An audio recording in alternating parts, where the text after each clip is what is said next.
सबको जय मसीह। फिर से एक बार आपको इस कार्यक्रम में स्वागत है। पिछले एपिसोड में पढ़ा हुआ एक वचन को फिर से दोबारा पढ़ते हैं। प्रकाशित वाक्य का 17 का वचन है।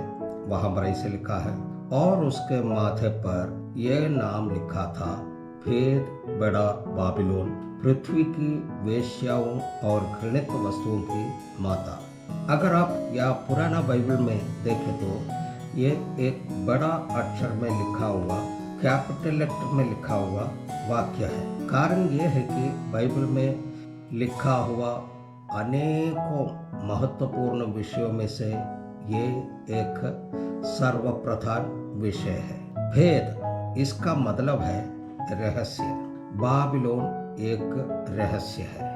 ये रहस्य क्या है? ये रहस्य को खोलने के लिए हम लोग जा रहे हैं। प्रकाशित वाक्य का पुस्तक, उसी में 17वां आयत अगर हम पढ़ते हैं तो इसमें दो बातों का विवरण हम देख सकते हैं।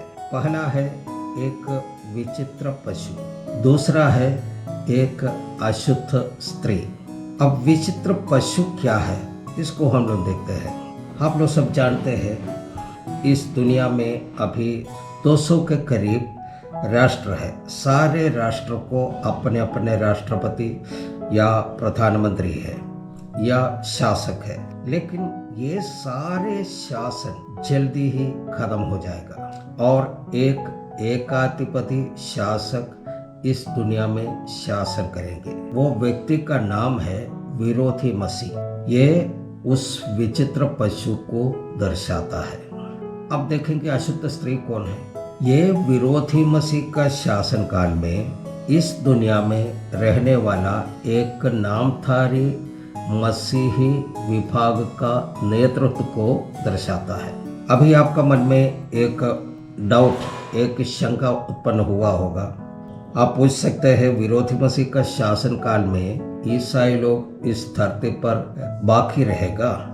यीशु मसीह का आगमन में ईसाई लोग सारे उठा लिए जाएंगे, ऐसे हम लोग समझते थे। लेकिन आप ये कैसे बोल सकते हैं कि विरोधी मसीह का शासन काल में ईसाई लोग इस धरती पर बाकी रहेगा? इसका जवाब यह है, यीशु मसीह के आगमन पर मसीही लेबल लेकर के चलने वाला व्यक्ति अगर यही सोचते हैं वो यीशु मसीह के साथ बादलों पर उठा लिया जाएगा, तो वो उसका बेवकूफ़ी है। मैं यहाँ पर खुलकर बताना नहीं चाहता क्योंकि ये एक सार्वजनिक वीडियो है, इसलिए मैं उस ग्रुप को नामधारी मसीह बोलते हैं। मैंने केवल क्रिश्चियन नाम रखने से या क्रिश्चियन परिवार में जन्म लेने से मैं क्रिश्चियन हूँ बोल करके चलने वाला लोग, जो परमेश्वर यीशु मसीह से कोई भी निजी संबंध नहीं रखने वाला, किसी के कहने से चर्च जाने वाला, किसी के कहने से बाइबल पढ़ने वाले या किसी के कहने से आराधना में जाने वाला लोग, प्रार्थना करने के नाम से बड़बड़ करने वाले लोग, ये सब नामधारी मसीही ग्रुप में आएगा। अगर ये ग्रुप के लोग ऐसे सोचते हैं कि यीशु मसीह के साथ बादलों पर उठा लिया जाएगा, तो ये उसका बेवकूफ़ी है। तो कैसे लोग यीशु मसीह के साथ जाएगा, ये हम बताना चाहते हैं। यीशु मसीह का सुसमाचार सुनकर जो पापी व्यक्ति है उसके अंदर में एक आवाज आएगा कि मैं एक पापी व्यक्ति हूँ। जब ये बोध पश्चाताप के साथ उनके अंदर में आएगा तो उनका हृदय में एक बेचैनी सी हो जाते हैं। पूरे बदन में एक तरह का हलचल शुरू हो जाएगा, एक तरह का उथल पुथल शुरू हो जाते हैं। तो वो व्यक्ति यीशु मसीह के सामने घुटने टेक देते हैं और वह अंगीकार करते हैं कि मैं एक पापी व्यक्ति हूँ। उस पाप से वो मन फिराकर पिता पुत्र पवित्र आत्मा के नाम से पानी में डूबकर बपतिस्मा लेकर, रोटी तोड़कर, पवित्र लोगों के साथ में संगति रखकर, पवित्र आत्मा के अभिषेक पाकर, पवित्र जीवन बिताकर, बाइबल के लिखे गए आधारभूत बातों को मानकर, बाइबल के व्यवस्था पर चलकर विश्वास में स्थिर रहकर जीवन बिताने वाला व्यक्ति यीशु मसीह के आगमन पर उठा लिया जाएगा। ऐसे लोगों को यीशु मसीह एक नाम लेकर के पुकारता है, मेरी कलीसिया, मेरी दुल्हन। हालेलुया। अगर आप इन व्यवस्था के आधार पर जीने वाला व्यक्ति नहीं है और एक नामधारी मसीह है, तो आप अपना नाम हटाकर मसीही विश्वास में आगे बढ़कर सारे आधारभूत उपदेशों को पढ़कर, बाइबल का आज्ञाओं को मानकर, बाइबल का उपदेशों पर स्थिर रहकर अपने आप को यीशु मसीह के हाथ में सौंप देगा, तो यीशु मसीह का आगमन पर आप भी उठा लिए जाएंगे। बाकी जितना भी लोग हैं, सारे लोग छोड़ दिया जाएगा। ऐसे छूटा हुआ जनसमूह के नेता को दर्शाने वाला नाम है अशुद्ध स्त्री।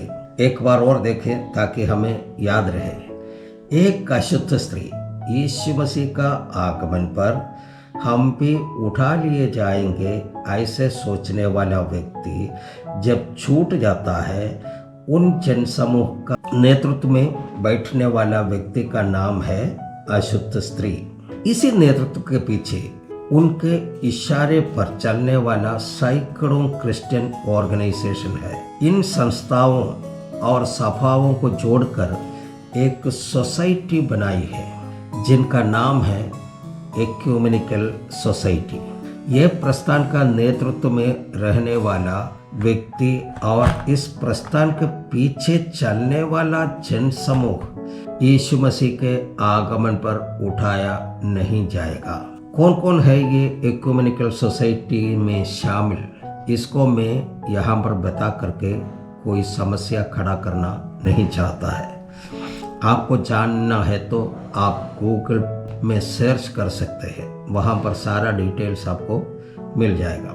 इसका मतलब यह है किसी भी तरह का आराधना, खिचड़ी टाइप का आराधना, केवल नाम के लिए आराधना, संडे है आराधना चलना है, आराधना चलाना है, ऐसे आराधना कोई मजाक नहीं है। यहाँ मेरे आंखों देखी एक बात बताना जरूरी है, वो सच्ची बात है। 3 साल पहले की बात है। मैं यहाँ पर किसी का भी नाम नहीं लेना चाहते हैं। पटना में एक नामी क्रिश्चियन ऑर्गेनाइजेशन के 3 दिन के सेवक सम्मेलन और कन्वेंशन थे, जिसमें मुंबई के एक नामी प्रचारक को बुलाया गया। पटना के ज़्यादातर लीडर्स को भी इनविटेशन दिया था और मुझे भी उसी में इनविटेशन मिला है। एक दिन का शाम का कन्वेंशन में हम 3-4 पास्टर लोग मिल करके उसी में शामिल हुआ। हमें भी मंच के साइड में बगल में बैठा दिया गया।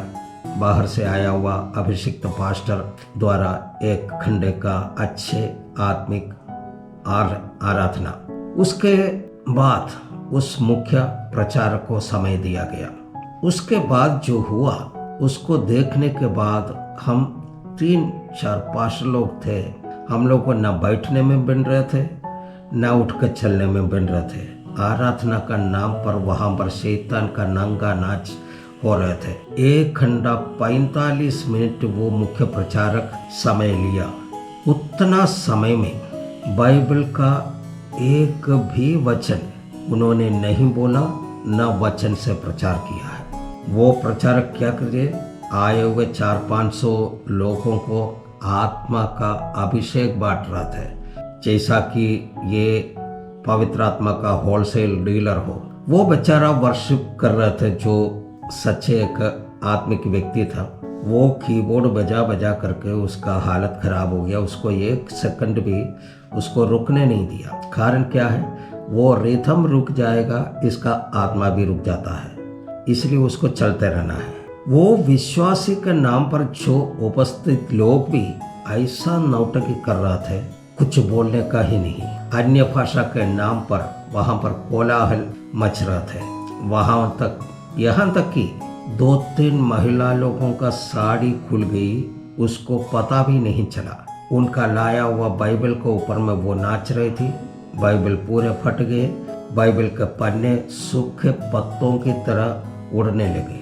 हम चारों पास्टर लोग मंच के बगल में लाचार होकर के खड़ा ये सब तमाशा को दुष्ट आत्मा का खेल को देख रहे थे। लाखों लाखों रुपए खर्चा करके आयोजन किया हुआ था, लेकिन एक आत्मा भी उसी में बचा नहीं पाया, तो ऐसे आयोजन का क्या लाभ है। आप अगर आत्मा आराधना करना है तो आत्मा में आराधना करना है, सच्चाई के साथ में आराधना करना है, बुद्धि के साथ आराधना करना है। यहाँ पर महिलाओं को एक सलाह देना चाहते हैं कि आराधना के समय में आप एकाग्रचित होकर परमेश्वर की ओर मन लगाएं और अपने आप ध्यान लगाए कि आप सही रीति से बैठे कि नहीं। आपके सिर ढकने के लिए जो साड़ी का पल्लू है या स्कार्फ जो भी आप माथा में रखे हुए ढके हुए हैं, उसको सरक रहे हैं या नहीं, इसका ध्यान आपको रखना है। साड़ी का पल्लू या स्कार्फ हल्का भी सरक जाएगा तो आपको पता होना चाहिए और उसको सही करना है। इसलिए बोलता है बुद्धि के साथ आराधना। आराधना कोई मजाक नहीं है, कोई नौटंकी नहीं है। Hallelujah, hallelujah. इस अंतिम समय में सच्चाई को पढ़ना है और पढ़ाना है, ये बहुत ही आवश्यक है। अगर वचन आपके अंदर में नहीं है, सच्चा वचन जो परमेश्वर का दिया हुआ जो बाइबल है, उसी का अंदर का सच्चा वचन आपके अंदर में नहीं है, तो वो सच्चा आराधना भी आप नहीं कर पाएंगे। आराधनाओं के लिए एक व्यवस्था है, वो व्यवस्था बाइबल में लिखकर हमारा हाथ में दिया हुआ है। वह व्यवस्था का इधर या उधर रहकर आराधना नहीं करना है। उस व्यवस्था का विरुद्ध वाला कोई भी आराधना हो, उसमें कितना भी उछल कूद हो, कितना भी अन्य भाषा बोले, आराधना कितना भी लंबा चले, वो आराधना स्वर्ग तक नहीं पहुंचेगा। हालेलुया, जय मसीह। अभी यहाँ पर रुकते हैं, अगले एपिसोड में फिर मिलेंगे। तब तक के लिए आप सबको जय मसीह और धन्यवाद।